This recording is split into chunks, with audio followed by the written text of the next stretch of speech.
វីដេអូនេះផ្ញើជូនអ៊ីអ្នកជិតខាងខ្ញុំក៏តែសួរថាកូននឹងធ្វើអីរាល់ថ្ងៃឥឡូវមកដល់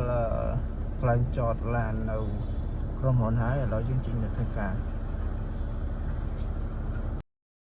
ហើយព្រលឹមឡើងនេះមុនធ្វើការមិនភ្លេចទេនេះកាហ្វេ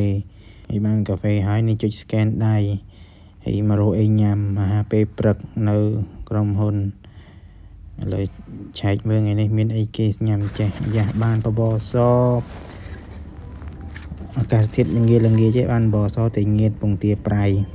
ល្អដែរហើយញ៉ាំហើយក៏មកឆែកការងារថ្ងៃនឹងសល់ឲ្យគេខ្លះការងារសល់ច្រើននេះមិនទាន់ធ្វើហើយនៅសល់ច្រើនហើយក៏បានកាហ្វេមកអង្គុយផឹកបដាធ្វើបដាហើយក៏អង្គុយធ្វើការរហូតដល់ម៉ោងសម្រាប់ថ្ងៃត្រង់ម៉ោង